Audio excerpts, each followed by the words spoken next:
Mortgage lenders and mortgage brokers alike, you are not going to want to miss today's episode. I have brought in the future of mortgage lending. When I met this guy, he was funding a couple loans per month. It is June of 2025. He has already funded 149 units for $45 million. His goal was $100 million.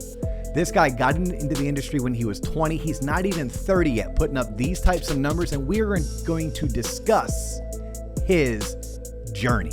Even if you're not a mortgage lender, you're going to want to tune in because this guy embodies the entrepreneurial spirit necessary to become a who's who in any industry. Ladies and gentlemen, boys and girls, children 18 plus. You are tuned in to Loan Officer Podcast with me, Dustin Owen, and a very special guest, originally from the Philly area. This guy is more fanatical than the Phillies fanatic. He is a Fly Philadelphia Eagles fan. He joined the industry at the age of 20, following in his pop's footsteps. He learned the industry by doing builder turn down, manual underwrite, sub 600 credit scores. He then left that branch and moved 500 miles south, new home, new him, rebuilt his business. Today, he is on pace to fund right at $100 million in personal volume. He is my friend.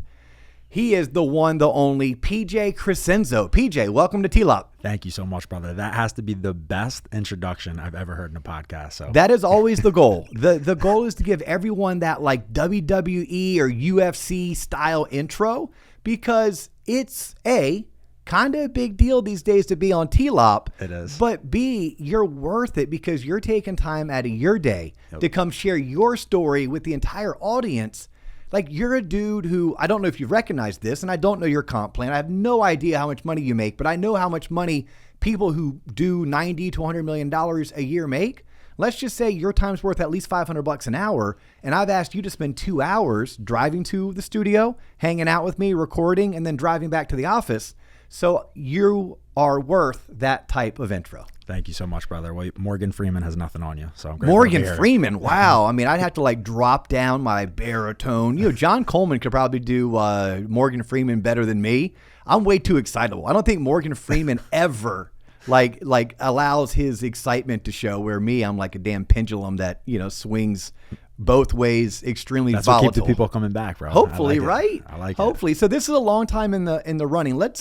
Let's remind people, how did you and I originally meet? Because it's a cool story for the audience to hear. Yeah, absolutely. So this was month 4 in Orlando. Dustin was given a phenomenal speech from stage at a local networking event. And he came up after the event, introduced himself, said hello, said, hey, I run one of the local mortgage companies here in town. We went out for lunch, and I started following your content, and you were courteous enough to give me some free coaching and some advice, which was a massive kind of launching and leap pad and building momentum locally. And then we just stayed connected ever since. Yeah, because the cool thing about your story is, so you were in South Carolina. Like, I know I introed you about being the Philly fanatic and the Eagles fan, but when you were 20, you followed in your father's footsteps. He had a successful mortgage operation in South Carolina. Yep. So you're like, hey, time for me to be a big boy, put on my big boy pants, get one of those career opportunities, not just a job. Yep.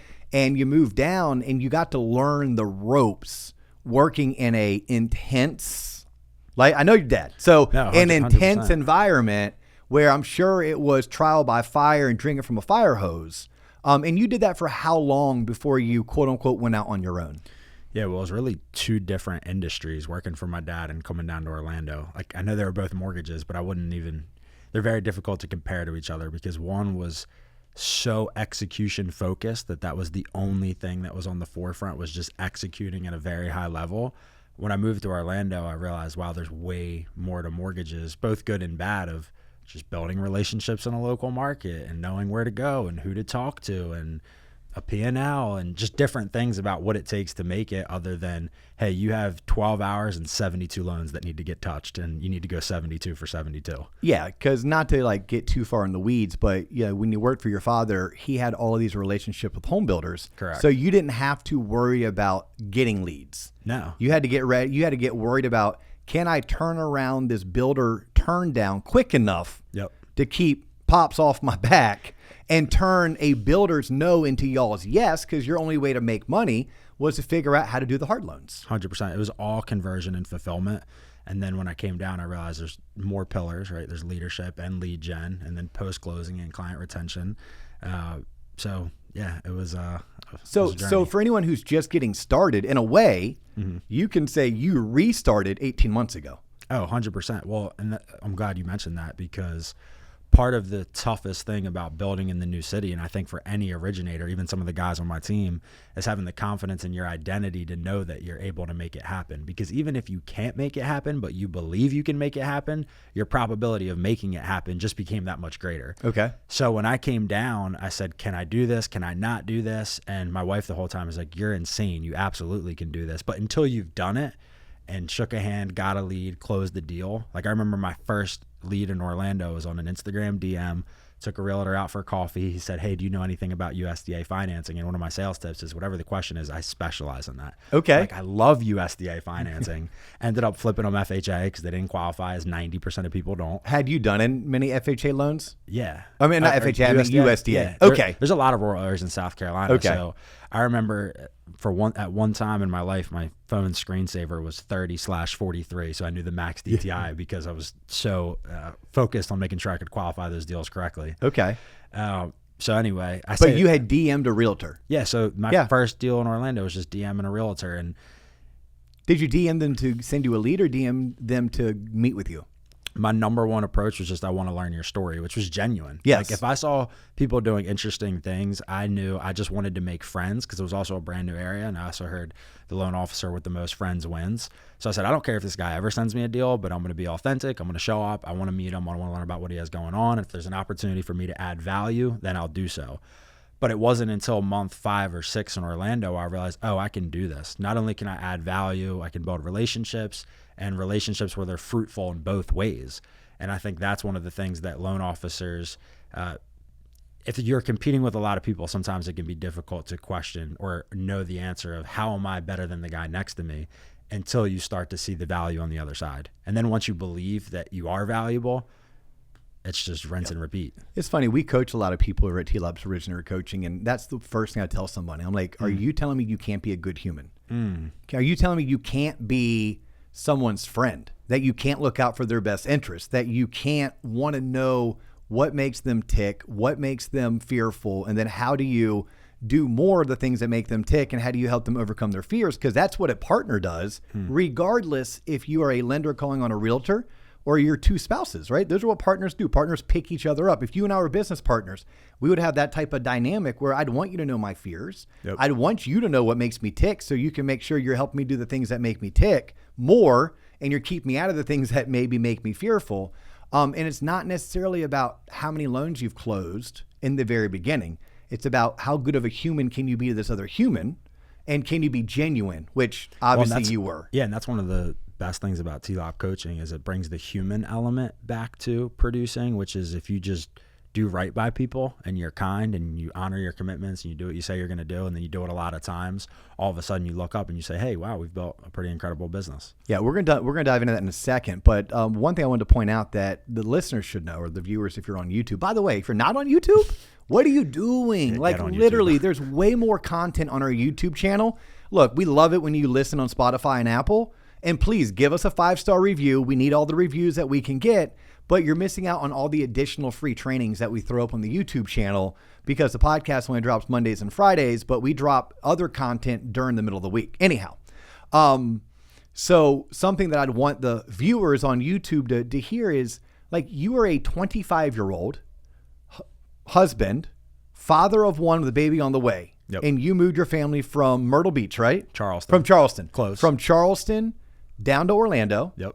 Like the area, right? Yeah. You fell in love with a church, right? Yeah. There's a certain church down here there's a that church, and we threw a lowball offer on a house, and it got accepted. And it got accepted. You had a baby on the way, right? Yeah, we didn't know the baby was on the way until after closing day. So we got celebrated too much on that new closing. Yeah, okay, correct. so you got a and new it was my wife's housewarming birthday. gift. And it's your wife's birthday. So your husband won't let you down. You got a second housewarming gift. Yeah. Good for you. Yep. But you did this and you had no business, right? None. Like, but you know what you did, and this is what I wanted the audience to hear. you still, because I met PJ, he was sponsoring an event. I got to show up and speak. That's the easy part. That don't cost no money. Yep. But he's sponsoring an event, and there was like 90 realtors there, probably 20 vendors. And I was one of the vendors that was there. And yes, me being me, because I do believe what you said, he or she with the most friends wins. It's my job to have meaningful conversations daily. You were the dude buying lunch. I went and shook your hand. Plus, I'm the old vet in the market, right? I know everybody. And I'm like, whoa. I don't know this dude. Right? So when I don't know somebody, it doesn't freak me out. It makes me like curious. Yep. So yeah, I went and introduced myself, and you told me I work for Element. I'm like, Element? Like I started thinking, was it the Element in Atlanta with like Larry Sutton and that whole crew? And you're like, no, we're a division of American Pacific.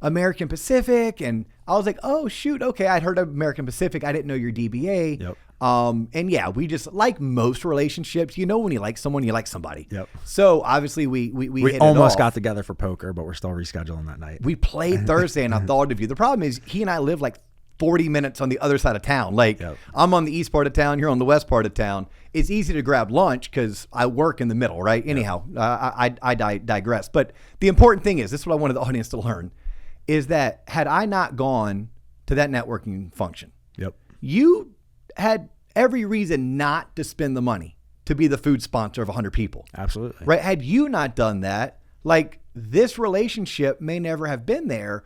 And I think you're going to share with the audience some positives that have come from this. Oh, absolutely. I have a ton of positives. Like this dude's 27. I'm almost 47. I'm learning from him because he represents the future. Right? So if PJ thinks it's important, I should probably listen. If PJ's having success with it, I should probably pay attention to it. Because even old dogs in this business can learn new tricks. But what I think the audience will learn when they get to know you, you're still deploying a lot of the tricks that the old dogs use to get to where they are in the business. So anyhow, all right. So on that note, we fast forward. You go to the event, you and I meet. Yep. But you had to essentially rebuild. Absolutely. Okay.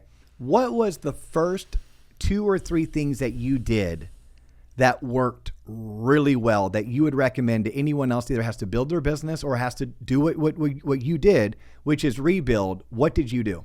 Yeah, so I would say step one of the best things that you can do is remove all pride and become a student, because today I'm really just a product of my environment. Like I'm grateful to have amazing men who've been in this business that poured into me, one with my original education, but also with this journey down. So the first thing I did was just learn from those who have done it. And any loan officer can do that. I think a lot of times people want to reinvent the wheel or say, like, I know what I'm doing. And I have no idea what I'm doing. Even if we do 100 million this year, I know I still have nothing. I don't have any knowledge compared to the person doing $1 billion a year. There's just so many things that I don't know. So the first thing I did was reached out to mentors and just seek advice. Say, hey, I'm about to go on a journey and this is my goal in a new city. What do you recommend? And one of my mentors said, you need to be everywhere and anywhere. And another mentor. Who is that, by the way? Kurt Rising. He's the founder of American Pacific. Nice. So I was blessed that he was. And they're out of California? Out of California, out of Roseville. So Kurt, his story was he started as a loan officer and built a top 10 independent mortgage bank just from growing organically. We need to get him on T-Lop. Yeah, we should get Kurt on T-Lop. I talked to him today. Nice. And so he was a phenomenal resource to have in my life, where he said, listen, buddy, tell your wife I'm going to be everywhere and anywhere. I'll see you when I can, but we're about to go on a journey. And then I had my wife's support, which is big, because I think a lot of times if you don't have the buy-in at home, it creates this conflict where you can never really go to the level you want to go to if everybody's not in unison. So I had buy-in at home. I had mentors pouring into me. President of Element, Evan Miller, said, we got to identify who are you going after in the market. We need to identify some key pillars so we're strategic. So even though you're going to go anywhere and everywhere, do you know who you're trying to meet? And so that was another one. And then how did you pick the people you wanted to meet? Did you use like Retta or MMI, or was there a different formula that you followed? I think it was twofold. So I think there's consistent places that any loan officer can go get business. Where can I touch communities where loans are needed, right? So you have the builder space because they control the inventory, and I had experience getting those deals done. So I want to go network with people in the home builder space. I still personally believe the real estate community is the greatest community to tap into. I hear all of these, different talk tracks and different people talking about other ways to get business outside of realtors. Why don't you just embrace the person that has the leads, add value, show up as a partner? So it was real estate, it was new construction, and then it was just local community, church, citrus club. Where can I go where I can shake hands with business owners who are going to see a lot of people on a daily, weekly basis, and they can think of PJ in a positive way? So that was the strategy. One of the launching points, right? So I had Dustin Shepard, a mentor of mine, Kurt Rising, Evan Miller, and then we meet. And when I discovered the blueprint, I don't know if we're getting there yet, but I'll dive in. Okay. It was the first time I ever saw what a successful week should look like as a loan officer. So been in the business 5-6 years, closed. I mean, our best month, Phil and my father, we did 55 loans as 2 loan officers. Wow. And it was massive volume, 18 million. And that was in, COVID era, but it was all purchase. We never touched a refi unless the last name was Crescenzo. So we stayed committed to purchase. So I saw a lot of volume get closed, but it was all reactive. It was execution. When I came to Orlando and I said, okay, what is my week supposed to look like? 40, 50 hours, it's a blank canvas. And I saw the T-Lot blueprint. It said, oh, okay, you agree I should be working out. You agree I should be reading books. I was doing those things anyway, but it was helpful to have the fulfillment of knowing these are things that are required to be successful in this business. And it also gave me the confidence to coach to those things. Because if a new guy comes into my organization, I said, hey, bro, you haven't been at LA Fitness in 6 months. That's why your pipeline's hurting. Yeah. Maybe not, but it would help if you got there, right? Yeah. So you had that. You had your meaningful conversations. Mm-hmm. I listened to the YouTube video with you and John like 19 times to master the blueprint. And it's like, hey, talking to your processor 8 times doesn't count. And I think a lot of people do that in the industry. They're like, well, I talked to my processor 8 times. Is your processor referring you any loans? Yeah. So here's something. I think you and I first had lunch. I don't think the first time I had the blueprint even published. Right. No, I think we had met, then we had gone to lunch like that next week, and you were brand new to Orlando. Yep. And I was just trying to figure out who you were, where you're coming from, what are you trying to do? Honestly, at the time, I'm probably trying to think, I wonder if this guy's recruitable. By the way, he's not. He is not recruitable. So good luck if you want to try, but I promise you, he knows who he's calling if he ever needs to go somewhere, and I can't imagine he's going anywhere anytime soon. Thanks, but I didn't know that at the time, right? Yeah. So I'm like, hey, I got a job to do. I'm a divisional. So underlying, I've always learned, and y'all should swipe and adapt this. It truly is put others first, you'll never be last. Put others first, you'll never be last. Like one way or the other, I need to make relationships. One way or the other, I like to help people. One way or the other, I want to help shorten the learning curve. So if I'm with someone that reminds me of my ideal loan officer or reminds me of me 10 or 20 years ago, I don't have it in me not to pour in them. But what I loved is this. I dare you to try to hang out with PJ and have you not pepper with questions. And then you take out a notebook and you write down notes. He already did it to me, and he didn't have his own notebook. He stole my notebook and started taking notes when I'm just trying to do show prep, right? Yep. He doesn't have it in him not to be inquisitive. What a phenomenal characteristic. If you're trying to become a top producer, know this. Top producers like PJ are extremely inquisitive. So you and I meet. Then I think we did a call. I think it was the second time we met, I finally launched the blueprint. Yep. And I can't believe you don't know this. I want to share this with you.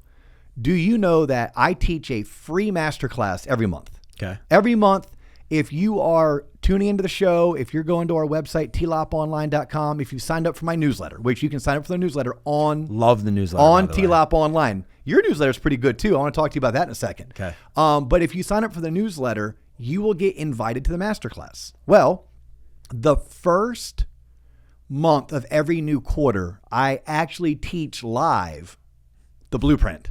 So if you or anyone in your LOs want to hear me teach it live, so that would be July. So July. Okay. So I don't have the notebook in reach, but if I did, I'd write it down. Well, no, it's all right. But at the end of the day, here's what the blueprint is without getting into the blueprint. It's a daily success tracker for loan originators. It tells them what to prioritize, what to track, why it's important to track, the importance of theme days. It breaks everything down to having 10 meaningful conversations.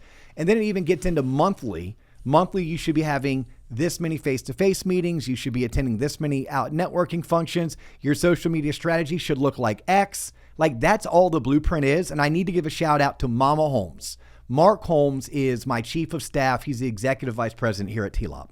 Mark's been with us since day one. Wow. That blueprint actually was the request of some of our first coaching students who were like, hey, we want to see a daily success planner. I then took their suggestion, their request.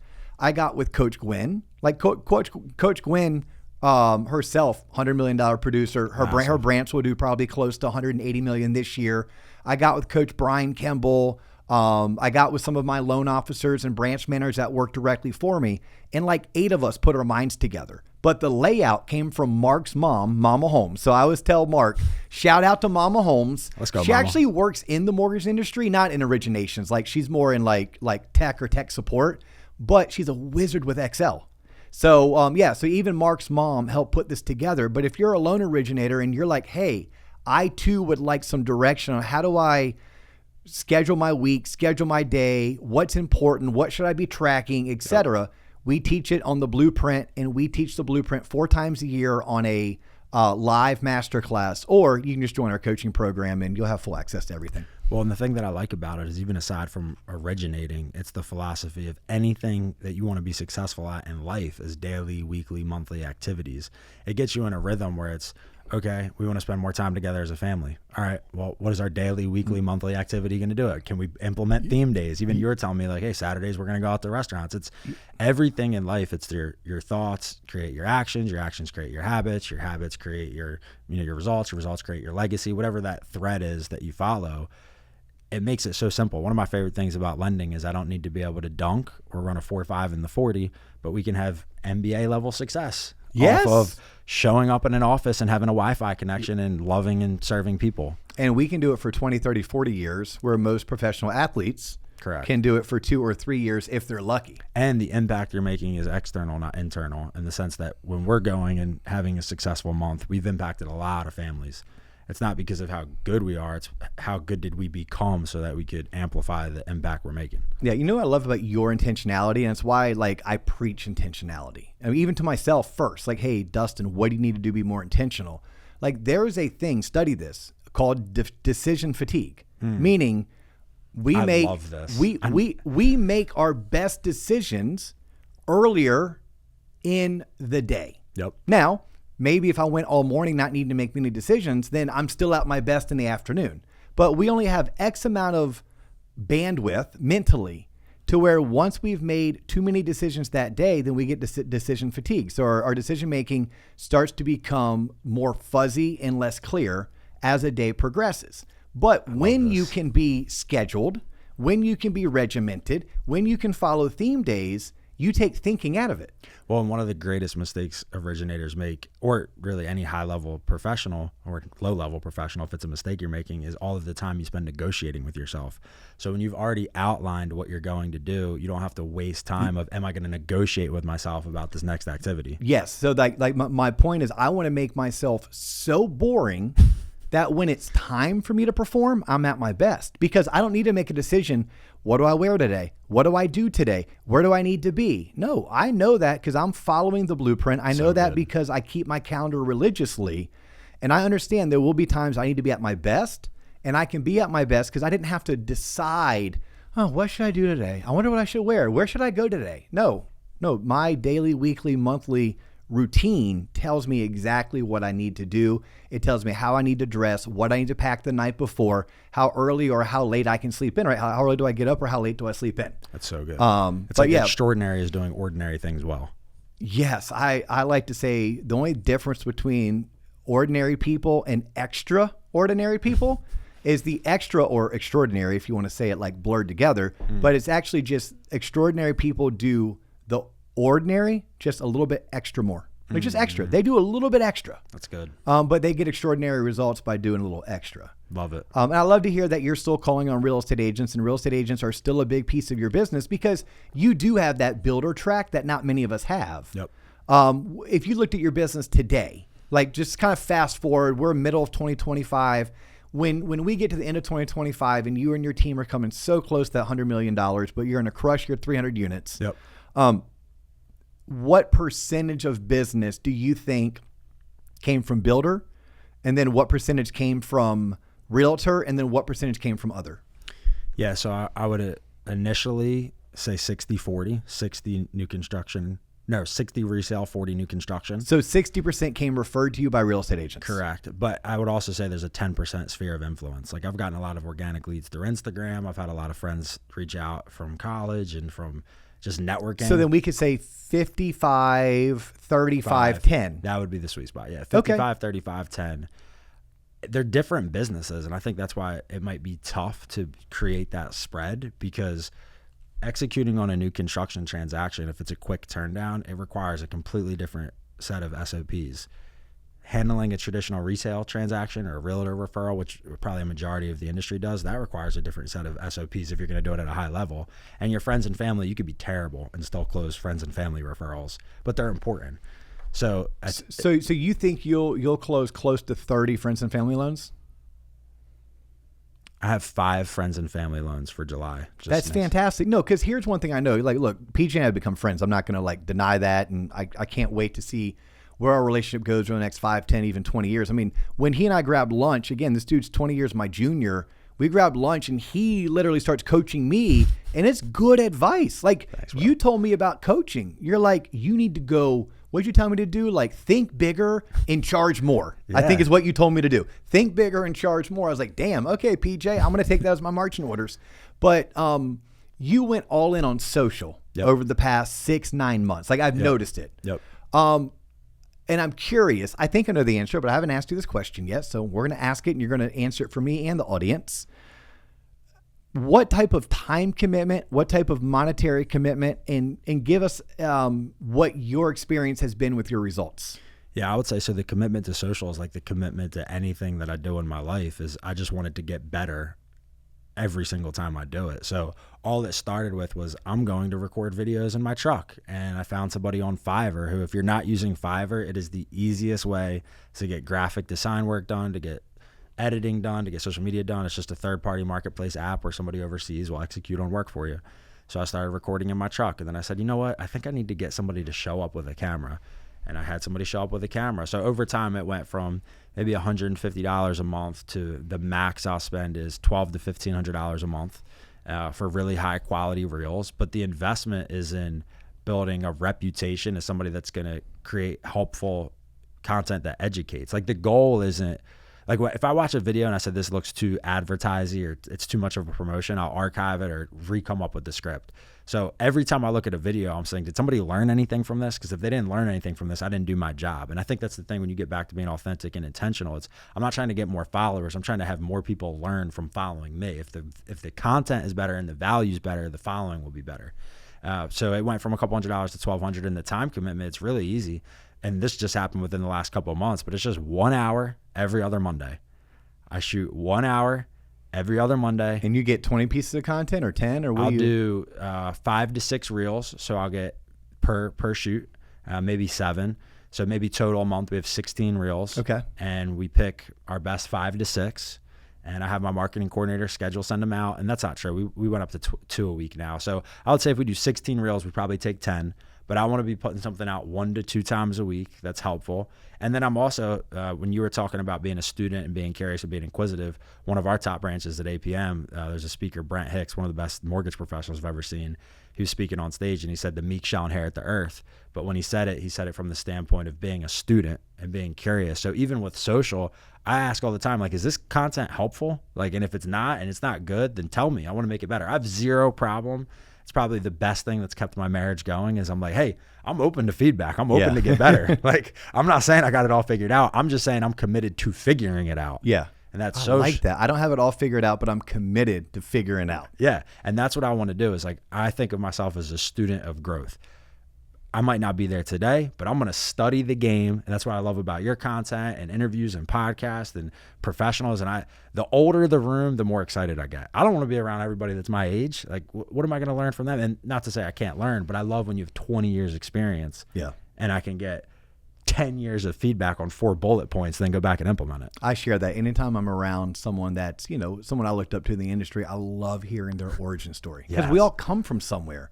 And somewhere in their origin story, there's a lesson for me to learn, whether it's the lesson was, hey, Dustin, you're on the right track because they too have done that. Or, oh my gosh, I never thought of it from that angle. Let me switch my viewpoint and start looking at it from their angle, because if I do, potentially I'll execute much quicker or execute at a larger scale. So I like the fact that you're looking to learn not just from people that are doing what you do, that are similar to you in terms of your like background, but those that have done it before you or have done it for longer? Well, and they say masterminds and mentorship are the two fastest ways to compress time frames. So I can spend 20 years trying to build a branch, or I can just ask a couple people who've already done it what I need to do. Yeah, that's why I love books. Let's go. I mean, I can read a book and I can learn someone's best 20 years of lessons In a weekend. Yes, or yeah, I have to go. There's not enough time in the day and not enough like adventures to go on that I can learn all of life's lessons the hard way. Yep. Or the fun way, or the easy way. I get to, but I can do so if I pick up a book or listen to an audio. Amen. Or watch a podcast. So on your social, so you started doing it. Yep. You got better, but no more than an hour or two per week. You leveraged outside resources such as Fiverr. Yep. And you're only posting twice a week. Yeah, so now Now are you posting other days but only 2 reels a week? I post on my story every day. Okay. So every single day I'm posting on my story, market update, client success story, Q&A, just something to engage. But you can feel the momentum with social. Like even now, so I felt a lot of momentum with social. We were growing. Like I think in March I had 180,000 views on my Instagram. And now I can feel the momentum dropping. It's just the cycle. So it's like, okay, what new things do I need to bring out? What new content do I need to roll out? Do I need to do a 6-week series with, more than a loan officer? Who's a recommendation I got from a buddy of mine, Jason Wang, who runs a successful EXP team, about having a personal touch. Like, who are you besides being a real estate agent and loan officer? So social is all, just like being a good loan officer, just like social, it's the people. Like what are people interested in? How can you be interested in people?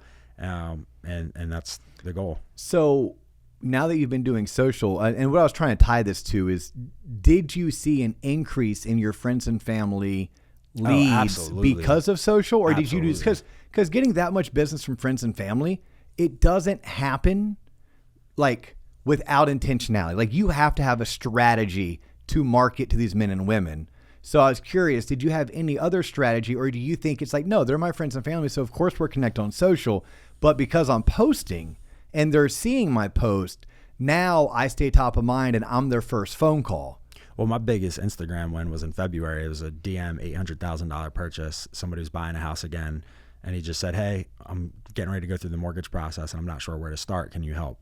No way. Yeah. So you've actually closed a loan for a stranger. Absolutely. Because of your content. Correct. See, I would have thought that your content allowed the realtors who already know you to refer you more often. Yep. The realtors who you're trying to get to know to take your meeting because they feel like they already know you. I just had a loan officer take a recruiting meeting because he's like, bro, I follow you on Instagram. Let's get together. That's fantastic. So I think the thing with social, and it's the same thing with the blueprint or anything you're pursuing, it's not about, like one of my favorite, another online mentor, Myron Golden, it's not about the output, it's about the input. I just want to get obsessed with high quality inputs because inputs are all I can control. So it's like control the controllables. You know what I can control? Scheduling time to make content, scheduling time to post content, scheduling time to ask questions. How can my content be better? I can't control my followers. I can't control my engagement.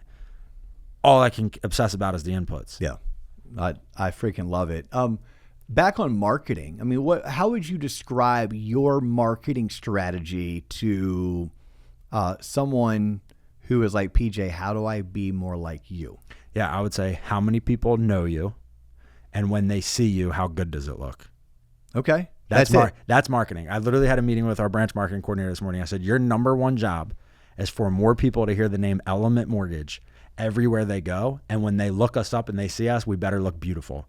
So think of it like, you ran a cleaning organization. You would go and clean realtors' listings. Okay. If we have a listing and nobody shows up, not successful. If we have a listing and everyone shows up and the house is destroyed, not successful. I need a spotless house and I need 100 people in here. And that's marketing. I love it. I'm going to pepper you with a bunch of questions that I know the audience is like, oh my gosh, I want to learn from him. At what point did you hire your first LOA, your first sales assistant? 8 units. 8 units. And that was a tip from my pops. He said, until you're closing 8 units a month, you don't need an assistant. So one of my first, on my whiteboard when I moved, I'm a big whiteboard guy and I'm a big visual. So when I moved down to Orlando, I had a whiteboard next to my desk and it said 0, 8, 15, 20 units. Because until you get to 8 units, you don't need an assistant. Until you get to 15 units, you don't need a dedicated processor. And until you get to 20 units, you're not running a successful branch. So we went 0, I never had a month without one loan. So I opened the branch December 15th. I got 1 2-week closing in that funded on the 31st. Nice. So I went 1 loan, 2 loan, 4 loan, 8 loan, 9, 11, 13, 17, 21, 29. Wow. Just like that. Just like that. Yeah, just like that. And probably somewhere along those lines, it was PJ and Dio go to lunch. It was. I cannot even come close. Like you are the unicorn in the room. Like I hope you know that. Like Thanks, you bro. are the unicorn. We talk about outliers. Like, look, we all can learn from you. I don't know how many can be you. I would love for them to look at you and be like, yeah, I can be that guy. And you know, if you fall short and you only get to 48 million and not to 100 million, what a great way to fall short. Yeah. Have fun trying to spend all that $600,000 you just made that year, homeboy or homegirl. But no, you make it your priority to get to be known. That was it. To be known and to look good, right? That was, but like, did you have were you lunch and learning it? I'm so sorry. I got off track. We were talking LOAs. Yes. And I actually wanted to say this. I agreed with everything but one. Okay. I love, you don't need a dedicated processor to doing 15 closings. You are not a branch until you're doing 20 units. Like, yep.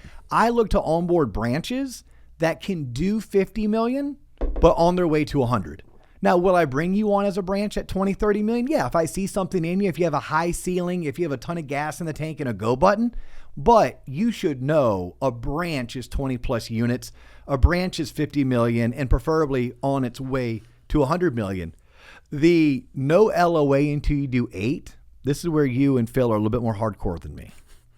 I'm nice. And my wife would tell you, and when it comes to parenting, I'm the nice guy. Yeah. Oh, dad. Oh, yeah. Go talk to dad. You can have candy. Go ahead, buddy. Yeah. I would say my number was always 7, but I'd let you convince me as low as 5 units. Well, and at 5 units, another phenomenal book, Buy Back Your Time. Yes. Dan Martell. Love that. Love it. If you're truly spending your time in low dollar activities and the assistant is going to allow you to leverage your time to get into higher dollar activities, which for anybody on the team, you want your producer spending more time prospecting because it's more opportunity for everybody in the organization. So if that loan officer can truly go from 5 to 8, good investment, return on investment, return on time. If he can go from 8 to 10, good investment. So, yeah, I agree with you. Yeah, most times when someone's like, oh, I need an LOA to be successful like PJ, my answer is no, you need to be better. And that's a cold, hard truth that not many people want to tell you. No, you got to be better. Well, but I would let you get away with, if you're consistently funding 5 to 6 loans, if you have the credit pools and the new leads coming in, that forecast, that type of units and production and volume. But I do agree, my number used to be 7. You and Phil went 8. Everything else I'm spot on. Well, I love this too because it says, are you hiring an assistant for luxury or for leverage? Yes. So a lot of people want to hire for luxury, but as a business owner and a branch manager, we're not hiring for luxury.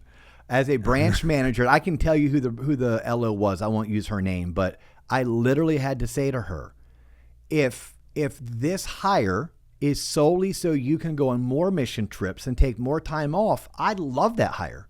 I'm just not paying for it. Correct. Like, it's a luxury hire. If it's good for you, then you should pay for it. Absolutely. If it's good for us, we can share in the expense. If it's good for me, I'll pay for it. Absolutely. And yes, when you're going to your branch manager, asking your branch manager to help you afford paying for an LOA, it better be because it's good for us or good for the branch. Mutually beneficial. Yeah, not just a luxury hire because, you want to be off at 4 in order to do this and this with the kids. I want you doing this and this with the kids. Well, and it helps when you're running a branch for anybody or any business, like even aside from just being a loan officer, branch manager, anywhere, then you can identify, okay, I'm not trying to quantify this return. I'm just hiring this person because I want to get home sooner. And if that's the case, then it's priceless. But if you're doing it for leverage, then you better increase production within 90 days. Yes. So let's do a couple more quick hits. Yep. Talk to me about your branch, because you are a producing branch manager. Correct. So you're going to do close to 100 million in personal production. That's the goal. Okay. I know you may fall short. Oh, boo-hoo. He may only do 90, ladies and gentlemen. I'm so sorry. Yeah, I'm going to get out my little fiddle and I'll violin. I'll play it for you. And I'll call the welfare office and tell them to expect your application to come over. Come on now. Thanks, so let's just call it 100 million. Yeah. But you have loan officers who want to be the next PJs. I have 3 studs. Nice. That's what I was talking to Kurt about. I said, Kurt, I'm on a mission. We want to go from 25 to 30 units to 50 units. That's the commitment we made as a team. So we all got 7 commitments. John Gordon, new book came out. I have one-on-one scheduled with everybody this week. And I said, all right, is everybody in on this mission? Is that the Energy Bus guy, John Gordon? Yeah, okay. Phenomenal. So he just dropped this book. And again, I'll answer the branch and then I'll go off on a tangent. But so the question of the branch is, we have 3 phenomenal stud LOs that all could be. So one of my things is I'm an optimist. So I want to say everybody could be 20 unit producers. Yes. I just want them to know they can accomplish whatever they want to accomplish, and I'll support them in the journey. But 3 quality humans that want to put in the work and do a great job. We just rolled out a sales blitz tomorrow using the blueprint that we put into Monday.com. So we have a scoreboard for one-on-ones. Hold on, I'm going to slow you down. This is really cool. Okay. So not only did PJ take the blueprint to go from 1 to 3 and 3 to 7 and 7 to 14 and 14 to 21, he now has all of his LOs following the blueprint. But then, and he showed me this at lunch a couple months ago, he uploaded it into his CRM. Yep. And you literally have a digital version of the blueprint. Yeah, it's clean. I love it. It's clean. So we called it the greatness dashboard. We customized a little bit, some stuff from the core, but using the blueprint layout. And so starting tomorrow, the 3 of those guys plus myself, we're having points for lunch and learns, one-on-ones, open houses, and events. Okay, so you are tried and true what has worked for 2 decades. This is what is working for you today and working for your LOs. Yeah, because think about it. Do they know you? Are you available? And are you credible? Like, people do business with people they know, they like, and they trust. So if you're a loan officer, how many hands did you shake? That was another thing I did in Orlando. My first 90 days, I shook a hand every day. Nice. That was a Love little it. mental goal I had. Yeah. I say, for 90 days, I'm going to shake a new hand. So with my loan officers, it's, hey, bro, you got to get out there and shake some hands. And Chris Walton, another phenomenal coach who coaches our guys, says the more hands you shake, the more money you make. So we rolled that out. And I don't even know what the original question was. Oh, the branch. So we have 3 loan officers. I have 2 loan partners. So really it's 4 loan officers. One of my loan partners is helping get a little bit more reps. He's going to be another stud loan officer, Spanish speaker, phenomenal guy locally. He'll be as big as he wants to be, but I brought him in as an LP just so he could get some more reps and learn the business. I have another loan partner. We just hired a senior loan partner who has some self-gen business she's bringing in. She's also going to help manage the front end so we can honor our commitment of 24-hour turn times on all applications. And if you get 10, 15, 20 apps in a week to turn everything in 24 hours, you really need somebody just managing that full time to make sure it's executed. We have 2 phenomenal processors, a phenomenal ops manager, I have a marketing coordinator, I have a virtual executive assistant who helps make sure anybody that needs a call is on my calendar from the hours of 9 to 6. I have an incredible partner, really 2 incredible partners, but one's more of a mentor. The other one's operating partner to make sure onboarding, hiring, and that everybody gets what they need. So we're a team of 10. I think we have the team, and when we were on President's Club last week, and there's a lot of people that do 10, 15, 20, 25 units. I don't know many people that do 50 to 60 units consistently. So that's the commitment. That's the goal. I want to get the big boy numbers. I want to be doing 50 to 60 units a month. Personally. As a team, yeah. Wait. So personally, I would say 30 units for me. And then the other 3 chipping in another 20. Correct. Some would do 5, some would do 10. Correct. Somewhere in that ballpark range. Yeah. Okay. But that's very attainable, by the way. Very attainable. Mm-hmm. Like, you can do 300 units, they can do 200 units. That's 500 units a year, roughly 43 per month. You're trying to get to 600, which would be 50 a month. Yeah. Right. That's your BHAG. That's the goal. Yeah. I think you're well on track to do that. What's one of the favorite books you've read?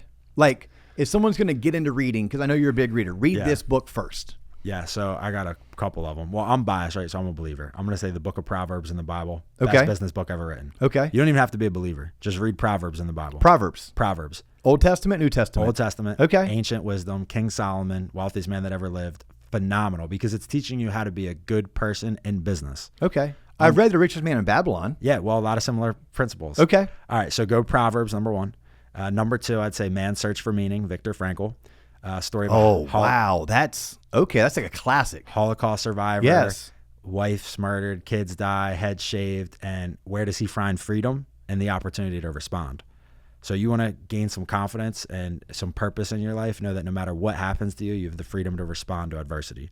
Man's Search for Meaning. I'd go Atomic Habits. I know you're a big Atomic Habits fan guy. of that. Yep. I mean, because, bro, everything you do is habits. I mean, at the end of the day, what did you do this week? And that's what your life's going to be. Think and Grow Rich. That's the personal development Bible. I would say that's probably my 4 heavy hitters. I love it. And then 5 love languages so you can stay married. And there you and the go. Growth. All right. 5 love languages. Yes. Acts of service is not one of mine. Yeah. Yeah. Yeah. But anyhow, tell me I'm pretty. That's what I am. You're like, I will tell you are so pretty. Yes. Tell me I'm pretty. Because we're in sales. So yes. the words of affirmation. We're already going it all day anyway. I need that affirmation all day long. It's my fragile ego. But I'm going to have to read the Viktor Frankl. Is Franco? Yeah, Viktor Frankl. Frankl. Phenomenal. Yeah. Yeah, I've heard from you and others, and that's just one I haven't read. The others I have, except for Proverbs. I can go and check that out. Go read Proverbs. It's fine. Especially if you told me I don't have to like get into the rest of the book. No. I just you have could just to read Proverbs. Yeah. And the Lord will take the rest of the work from there. Okay. You just open Proverbs and let it go to work. All right. You got me on that one as well. If people want to find you, PJ, what's the best way to follow you and connect with you? Just go on Instagram. It's at PJ Cres3. I'm on Instagram. PJ is Crez, C-R-E-Z. Z. Yep. Yeah, but it's I Crescenzo, didn't put him through which the pain of Crescenzo. So. It's a tough one. Yeah. It's a tough one. Yeah. So PJ Crez. Yep. Number 3. Number 3. I mean, all of my time for connecting. You're an IG guy? Yeah, I'm just Instagram. IG. No Facebook, I follow no that TikTok. from Sean. Sean's just like, hey, I'm Instagram and LinkedIn. So I'm LinkedIn to learn what's going on in the market, Instagram to connect with people. That's it. I'm IG and LinkedIn. Like literally first name Dustin, last name Owen. Find me on LinkedIn. It's like, I dare you to reach out to me and have me not respond in 24 hours. Like That's I pride myself. I'll respond to you in 24 hours. And if I didn't, please know that's an outlier. And the next time I'll make it up to you. Love it. And then Instagram's a really easy way. I freaking don't like Facebook Messenger at all. I lose stuff in there. I know. I don't like Facebook either. I think there's too many things going on the platform. It's tough to stay organized and just. Well, I love the platform for posting. I love the platform for engaging in content. I think loan officers should be on the platform. Yep. But I don't. For me, if someone's trying to get a hold of me and they don't want to separate. Yes, chat. Correct. Yeah, like Messenger is what I don't like. I like Facebook. I just hate Messenger. I prefer IG, and really LinkedIn's is my jam. Here's the deal. Unfortunately, PJ and I can't sit here all day and just go at it. We should. And you, because you're local, we should redo this like in 6 months and have you back on, because you're a force to be reckoned with. You represent everything great about our industry. You 100%. If I thought I was the future, holy cow, no, I'm like an old dog now. Nah, bro. You're the future of this industry, and there's so much that I think we can learn and really grow with you as you go from trying to achieve the goals you have set forth today, but then the goals that you're going to try to achieve next year. I think there's some cool stories in there that the audience is going to love to learn from. So if you're up for it, I'd love to have you back. Absolutely. It can be built-in accountability. So if I come back, we'll see how well I did on my annual goals. It'll be a good opportunity. And I just want to say again, everything that I've accomplished is because somebody took time to pour into me. The only thing I did well was listen and implement. But I mean, incredible branch, incredible team, incredible company, my wife, mentors, coaches. I mean, there's people out there that want to help you. You just have to find them. Yep. Hey, by the way, you mentioned having a Spanish-speaking loan officer or loan partner. Yep. So something T-Lop's doing, stay tuned. I'm going to put it out in the universe.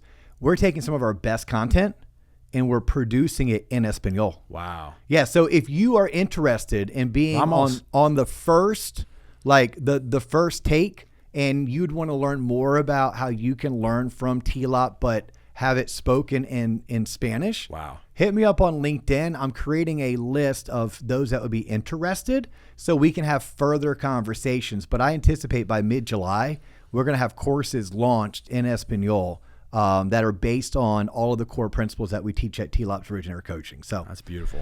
He's PJ Crescenzo. I'm Dustin Owen. Unfortunately, that's all the time we have for you today. If you like this type of content, please understand sharing is caring. So share this with a friend, colleague, coworker, anybody that you know that would benefit from learning from PJ and learning more about PJ's story. If you like this type of content, please keep coming back. Go ahead and subscribe. Keep tuning in, check out our newsletter, and if you yourself are looking for a coach or a mentor, T-Lop's Originator Coaching is where it's at. It's the number one value in the industry. All the information you want is found on our website, which is TLOP online, tloponline.com. PJ, Dustin, that's all the time we have for you. We're out. Peace.